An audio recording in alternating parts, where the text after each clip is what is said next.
صحیح بخاری اور صحیح مسلم کی متفق علیہ حدیث ہے کتاب الجنائز چیپٹر میں کہ قبر میں 4 سوالات کیے جائیں گے. 4 کا عدد موجود نہیں لیکن سوال جو بتائے گے وہ میں گن کے بتا رہا ہوں 4 ہے کہ قبر میں یہ سوال ہوں گے. پہلا سوال ہوگا مر ربو کا، بتا تیرا رب کون ہے. دوسرا سوال ہوگا ماں دینوں کا، تیرا دین کیا ہے. تو کیا خیال ہے کہ بریلوی، دیوبندی، اہل حدیث، شیعہ یہ جواب دیا جائے گا یا کہا جائے گا دین الاسلام، میرا دین اسلام ہے. تو اگر قبر میں جا کر اسلام دین ہے تو قبر سے باہر بھی اسلام ہی دین ہونا چاہیے. ان مولویوں کو چھوڑو، ان شیخ الحدیث، شیخ القرآن اور مفتی اعظم اور فلانا اعظم، ان کو چھوڑو، انہوں نے اپنی قبروں میں جانا ہے، پتہ نہیں ان کے ساتھ کیا ہو رہا ہوگا. ہم تو اس کتاب کے پابند ہیں، سیدھی سی بات ہے. وہ اپنے اعمال اپنے ساتھ لے گئے، ہم کسی کے پابند نہیں ہیں. ہمیں ہمارے محبوب صلی اللہ علیہ وسلم بتا گئے ہیں کہ مومن جو ہے جواب دے گا میرا دین اسلام ہے. اب ہمارے حساب سے تو ایک تیسرا سوال بھی ہونا چاہیے تھا کہ تمہارا مسلک کیا ہے. اور جی اسلام تو سارے کہتے ہیں، مسلمان تو سارے کہتے ہیں. اگر ہم اہل حدیث اور دیوبند اور بریلوی اور شیعہ نہیں لکھیں گے تو فرق کیسے پتا چلے گا. تو پھر اللہ تعالیٰ کو بھی چاہیے کہ فرشتوں کے ایک سوال ساتھ یہ بھی لگا لو اس کے ذیل میں ایک جز نمبر 1 کہ دین تو بتا دیا، آپ بتائیں آپ کا مسلک کیا ہے. تو یہ مولویوں کے سارے ڈکوسلے ختم ہو جائیں گے جو ادھر انہوں نے مسجدوں کے باہر یہ مسلمانوں میں تفرقے ڈالے ہوئے ہیں. الحمدللہ اس وقت دنیا میں کئی مسلمان ملک ہیں جہاں پہ یہ تفرقہ نہیں ہے. ملیشیا کے اندر کسی مسجد کے باہر بریلوی، دیوبندی، اہل حدیث، شیعہ نہیں لکھا ہوتا. سعودی عرب کے باہر مسجدوں کے باہر کسی مسجد کے سوائے اس کے نام کے مسجد سیدنا ابو بکر، مسجد سیدنا علی، مسجد سیدنا امام بخاری، یہ اس طرح نام ہے لیکن کسی مکتبہ فکر کا نام نہیں لکھا ہوا. یہ سب کانٹیننٹ انڈیا، پاکستان اور بنگلہ دیش کا یہ بےہودہ کلچر اور یہی پھر انجیکٹ ہوا ہے چائنا کے اندر. آپ حیران ہوں گے، میں چائنا کے اندر گیا جولائی 2004 کی بات ہے، مجھے حیرانگی ہوئی کہ چائنا کے مسلمان بھی بریلوی، دیوبندی، اہل حدیث اور شیعہ ہیں. حالانکہ ان بیچاروں کو پتہ ہی نہیں کہ بریلوی کیا چیز ہے، دیوبند کیا چیز ہے، اہل حدیث کیا چیز ہے، شیعہ کس چیز کا نام ہے. انڈیا کے شہر ہیں بریلی اور دیوبند. تو اس سے مجھے اندازہ ہوا کہ جتنی بیماری انڈیا پاکستان کے اندر ہے یہ پھر ایکسپورٹ ہو جاتی ہے دنیا کے باقی مسلمان ملکوں کے اندر. اس اعتبار سے یہ واقعی گمراہی کا قلعہ ہے ہمارا ملک بنا ہوا اس وقت. جتنی گمراہی ہیں یہی باہر جاتی ہیں، ایکسپورٹ ہوتی ہیں.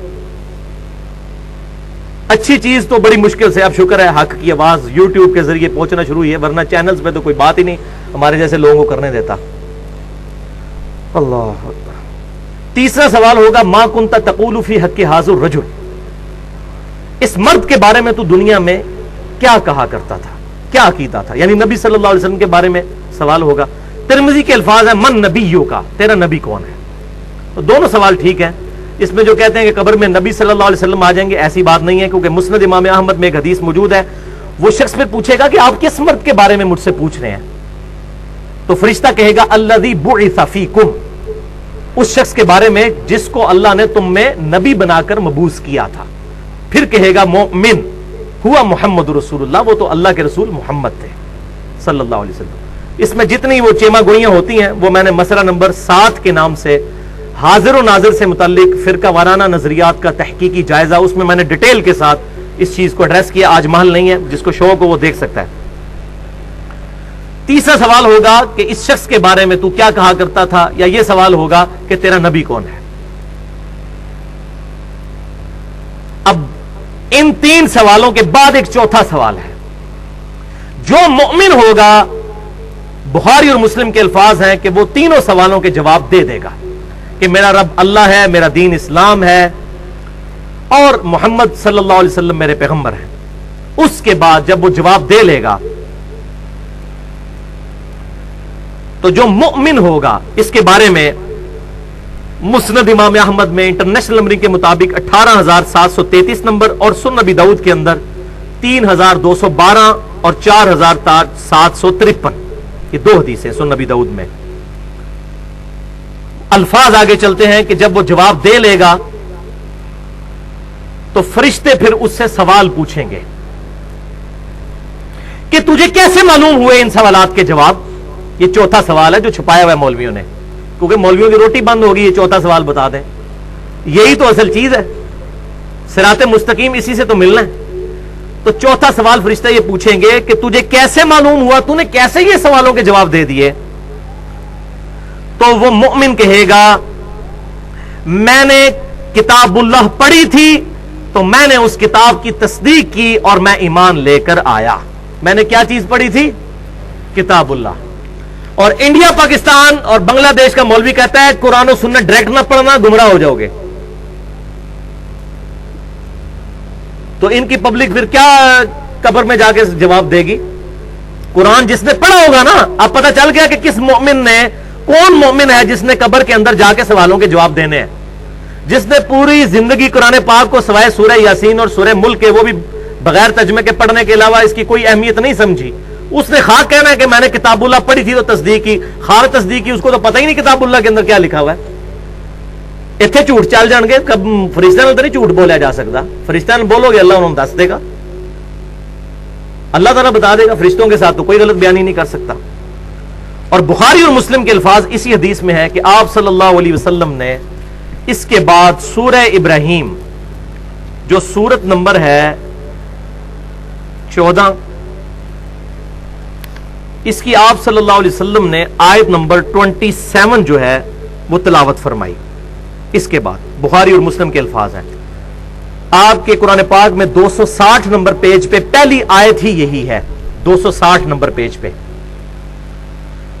یثبت اللہ الذین آمنوا بالقول الثابت، اللہ تعالیٰ ثابت قدم کر دیتا ہے ایمان والوں کو اس صحیح قول کے اوپر۔ صحیح قول کون سا؟ کہ میرا رب اللہ ہے، میرا دین اسلام ہے، اور میرے پروفٹ آپ صلی اللہ علیہ وسلم ہے۔ فی الحیات دنیا، اس دنیا کی زندگی میں بھی، وفی الآخرہ، اور آخرت کی زندگی میں بھی۔ اور آخرت کی پہلی منزل قبر ہے، صحیح مسلم کی حدیث ہے، جو مر گیا اس کی آخرت شروع ہوگی۔ وَيُضِلُّ اللَّهُ الظَّالِمِينَ، اور اللہ تعالیٰ ظالموں کو گمراہ کر دیتا ہے۔ ظالم کون ہے؟ جو کتاب نہیں پڑھتے، وہ آگے آ جائے گا۔ ابھی تو منافق نے جو جواب دینے ہیں، اور اس کے جواب میں چوتھا سوال جو فرشتے کریں گے وہ آگے میں بتاتا ہوں۔ تو گمراہ کر دیتا ہے اللہ تعالیٰ ان ظالموں کو، خود نہیں گمراہ کرتا، انہوں نے گمراہی خریدی ہے۔ وَيَفْعَلُ اللَّهُ مَا يَشَاءُ، اور اللہ تعالیٰ جو چاہتا ہے کرتا ہے۔ اللہ تعالیٰ کوئی روک نہیں سکتا، زبردستی تو اس نے ہدایت نہیں دینی ہے۔ ہاں جو چاہتا ہے گمراہی اس کو دے گا، اور جو ہدایت چاہے گا وَالَّذِينَ جَاهَدُوا فِينَا لَنَهْدِيَنَّهُمْ سُبُلَنَا، سورہ العنکبوت کی آخری آیت ہے۔ جو لوگ ہماری راہ میں کوشش کریں گے ہم ان کے لیے اپنی راہیں کھول دیں گے۔ تو آپ صلی اللہ علیہ وسلم کے بخاری اور مسلم میں الفاظ ہیں، آپ نے سورہ ابراہیم کی آیت نمبر 27 تلاوت فرمائی اور کہا کہ یہ پڑھ کے دیکھ لو قرآن پاک میں کہ اللہ تعالیٰ ایمان والوں کو دنیا میں بھی قول ثابت کے اوپر قائم رکھتا ہے، اور آخرت یعنی قبر میں بھی، اور قیامت کے دن بھی۔ اور وہ قول ثابت کیا ہے؟ میرا رب اللہ ہے، میرا دین اسلام ہے، اور میرے پروفٹ محمد رسول اللہ امام کائنات صلی اللہ علیہ وسلم ہے۔ ہاں جی، اب آ جائیے جناب، منافق کے ساتھ کیا ہوگا؟ پہلا سوال پوچھا جائے گا مر ربو کا، تیرا رب کون؟ وہ کہے گا ہائی ہاتا ہائی ہاتا، لا ادری لا ادری، ہائے افسوس ہائے افسوس، مجھے کچھ پتا نہیں، مجھے کچھ پتا نہیں۔ وَلِعَوْذُ بِاللَّهِ تعالی۔ آپ ذرا حسرت کا اندازہ لگائیں اس وقت جب انسان پر ہوگی۔ یہ نہ سمجھیے گا کہ یہ جو دنیا میں کلمے پڑھتے رہتے ہیں تو آخرت میں بھی کلمہ پڑھ لیں گے، اس طرح نہیں ہوگا، اتنا سوکھا کام نہیں ہے۔ وہ تو حدیث میں بتا چکا صحیح بخاری سے شروع میں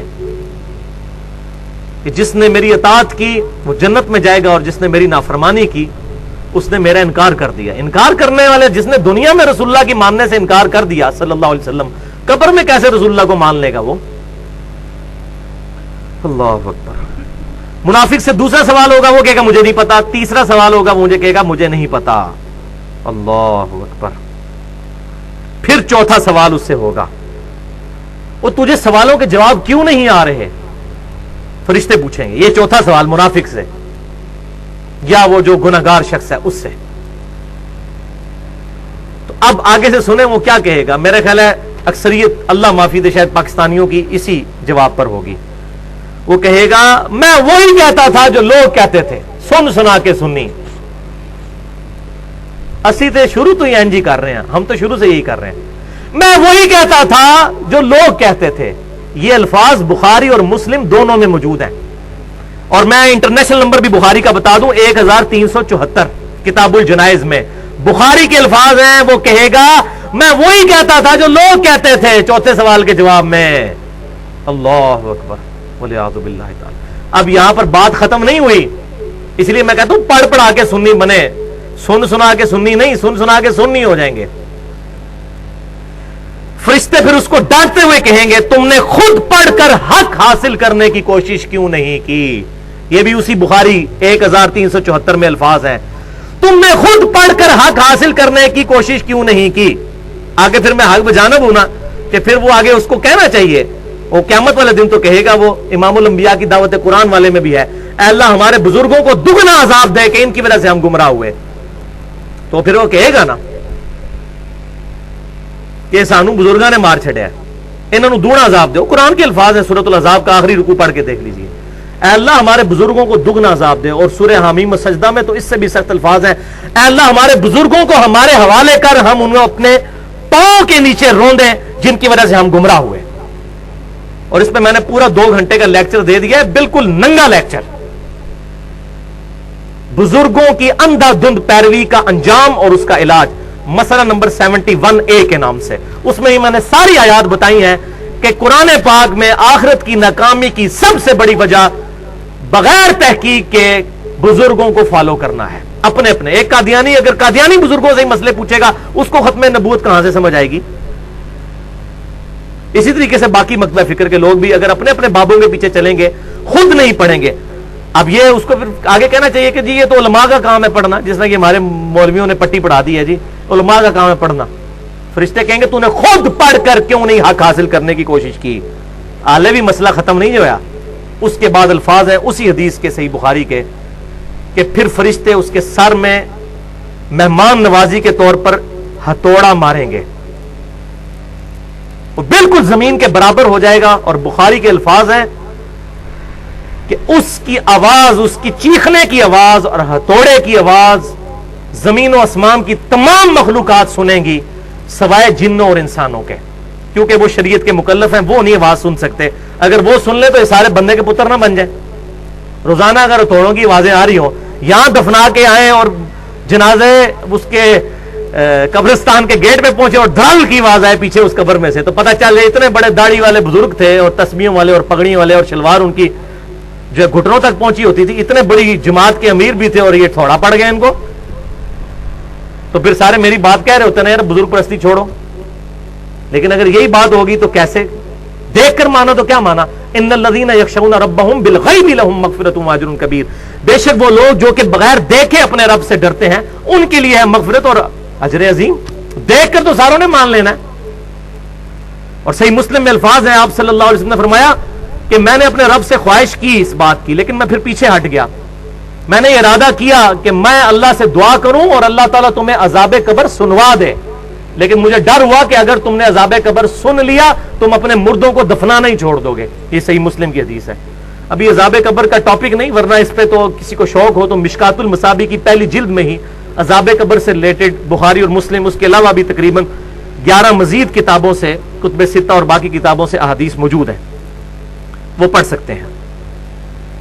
اب یہاں پر ہی یہ منافق کے کانٹیکسٹ میں وہ آیت پھر کیوں نہ پڑھ دوں، یہ آیت نکال لیجئے، سورہ طٰہٰ آیت نمبر 123، سورہ طٰہٰ آیت نمبر 123۔ اب جب مومن کا ذکر ہوا تو سورہ ابراہیم پڑھی، اب یہ آیت وہ تو آپ صلی اللہ علیہ وسلم نے پڑھی تھی، اور یہاں پر میں یہ آیت پڑھتا ہوں۔ 123 نمبر آیت ہے، پیج نمبر 321 پارہ نمبر 16 میں، یہ بلو والے قرآن پاک میں، سورہ طٰہٰ سورت نمبر 20 اور آیت نمبر 123۔ آدم علیہ السلام اور شیطان کا جو قصہ ہے اس کا ذکر ہو رہا ہے۔ قَالَ اهْبِطَا مِنْهَا جَمِيعًا، پھر ہم نے آدم علیہ السلام اور ان کے ذریعے پوری انسانیت کو خطاب کیا کہ اب اس جنت سے نیچے اتر جاؤ۔ بَعْضُكُمْ لِبَعْضٍ عَدُوٌّ، تم میں سے بعض کے دشمن ہوں گے۔ فَإِمَّا يَأْتِيَنَّكُمْ مِنِّي هُدًى، تو پس جب کبھی بھی تمہارے پاس میری طرف سے کوئی ہدایت کی کتاب آئے گی، اے انسانوں سن لو۔ آدم علیہ السلام اور ان کی اولاد کو اتارتے وقت اللہ تعالیٰ نے کہا اب دنیا میں اتر جاؤ، اور جب کبھی ہدایت کی کوئی کتاب آئے گی، فمن اتبع ہدایا، تو جو کوئی پھر اس ہدایت کی کتاب کی پیروی کرے گا، فلا یضل ولا یشقا، تو نہ تو وہ گمراہ ہوگا اور نہ بدقسمت ہوگا۔ یہ اگلے الفاظ بھی ذرا سن لیں۔ اسی لیے میں کہتا ہوں اس آیت نے مسئلہ تقدیر حل کر دیا ہے۔ جو لوگ کہتے ہیں جی اللہ تعالیٰ چاہتا تو ہمیں ہدایت دے دیتا، اللہ تو چاہتا ہے، اللہ نے تو ہدایت دی ہوئی ہے، اور یہ اللہ کی توفیق تو اللہ نے دی ہوئی ہے۔ توفیق پتہ ہے کس سے چھینی ہے؟ جو پاگل ہے اس سے توفیق چھین لی ہے۔ جس کی عقل کام کرتی ہے اس کو توفیق ملی ہوئی ہے۔ آج تک کبھی ہمارے آباء و اجداد میں بھی کوئی واقعہ رپورٹ ہوا ہے کہ کوئی بندہ نماز پڑھنے کے لیے مسجد میں جائے اور شیطان ٹینجیبل فزیکل فارم میں سامنے آ جائے کہ میں تنوں آج مسجد ہی نہیں بڑھن دینا، میں تجھے آج مسجد میں داخل نہیں ہونے دوں گا؟ کبھی نہیں ایسا ہوا۔ شیطان کا کوئی زور ایسا نہیں ہے، صرف دعوت دیتا ہے۔ بلکہ سورہ ابراہیم میں ہی آتا ہے شیطان پھر آخرت میں جھگڑے گا اس انسان کے ساتھ۔ جب انسان تہمت لگائے گا کہ مجھے شیطان نے گمراہ کیا، شیطان کہے گا میں نے کہاں سے گمراہ کیا، میں نے صرف دعوت دی تھی، میرا زور تو تیرے پہ کوئی نہیں تھا۔ واقعی کبھی زور نہیں ہے۔ آج گورنمنٹ آف پاکستان اناؤنسمنٹ کرے کہ فجر کی نماز جو تکبیر اولیٰ سے پڑھے گا اس کو 5,000 روپیہ فی نماز دیا جائے گا، شیطان سارے دنیا کے اکٹھے ہو جائیں، شیطان کا باپ بھی آ جائے، کسی کو مسجد میں جانے سے نہیں روک سکے گا، یہ سارے شیطان ختم ہو جائیں گے خود بخود۔ تو ہم اندر کی ہماری اپنی ول ہوتی ہے، ہماری اپنی خواہشی نہیں ہوتی۔ تو اللہ تعالیٰ فرما دیا جو ہدایت کی کتاب کی پیروی کرے گا نہ تو گمراہ ہوگا اور نہ بدقسمت ہوگا۔ اس سے یہ پتا چل گیا کہ جو خود قرآن کو نہیں پڑھتا اس نے بدقسمتی خود کمائی ہے، نہ کہ وہ اللہ تعالیٰ نے اس کو بدقسمت ڈکلیئر کیا ہے۔ ولا یشقا، شکی نہیں ہوگا وہ۔ شقی کہتے ہیں عربی میں بدقسمت کو، سعید کہتے ہیں خوش قسمت کو۔ تو مسئلہ تقدیر بھی الحمدللہ اس حوالے سے حل ہو گیا۔